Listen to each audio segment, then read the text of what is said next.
Hi, boys and girls. I wanted to share the Bible story with you today. Today, our story is about a man named Paul.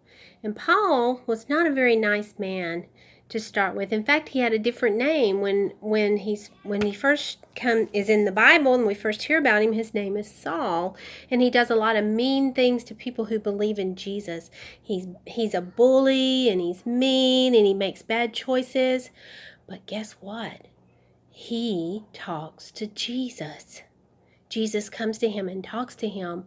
And when he does, his heart changes. Jesus comes to live in his heart. And after that, his name changes. Not only does he change inside, but Jesus changes his name to Paul.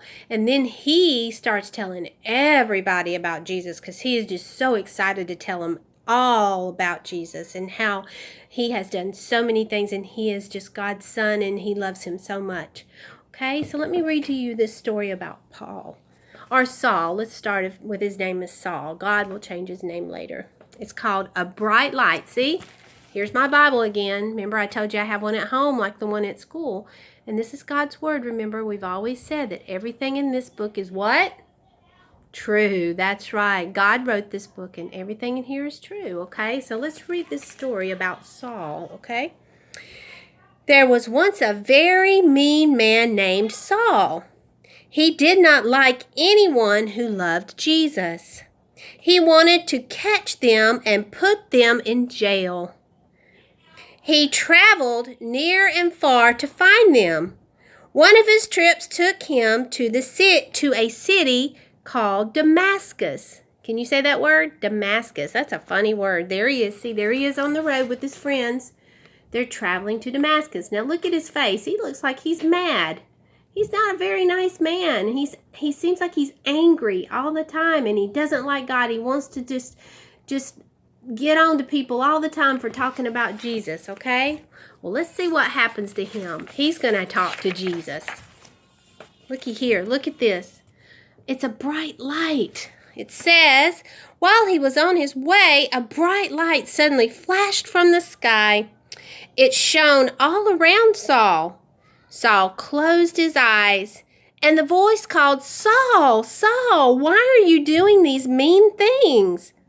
It scared him. Saul was scared after that. Who are you? Saul asked. I am Jesus, said the voice. Now get up and go to the city. There you will find out what to do. Saul got up. But when he opened his eyes, he couldn't see. He was blind. His friends had to help him to get into the city. See, he's blind.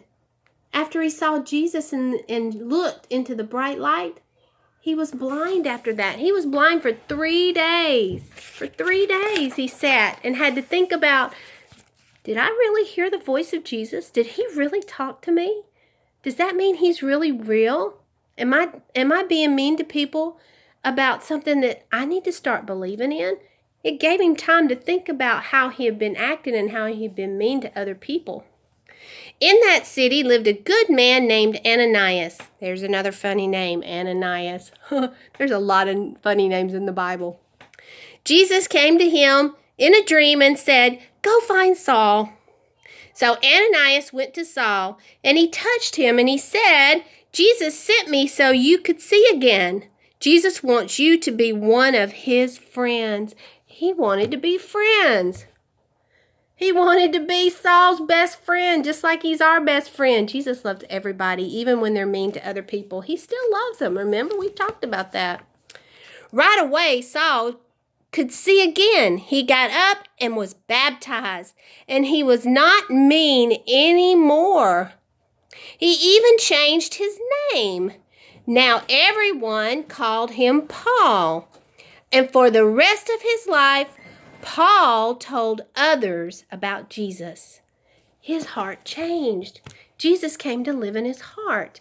And when that happened, all he wanted to do was to tell others about Jesus. And that's all he did. That was his life from that point on. He was the greatest missionary. You know, a missionary is somebody who goes to other places and they tell people about Jesus. Well, he was the greatest missionary. He traveled everywhere and he told everybody about Jesus. Every person that he met, he told them about Jesus.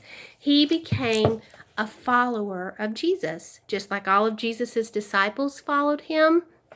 And I hope that you will follow him too. When we make good choices, remember we've talked about how our heart has a door and we can ask Jesus to come live in our heart. And when you do that and Jesus lives in your heart, you become a follower of Jesus. And then you can go tell everybody how much you love Jesus and how much he loves them. Okay, boys and girls? I'll talk to you real soon. Bye.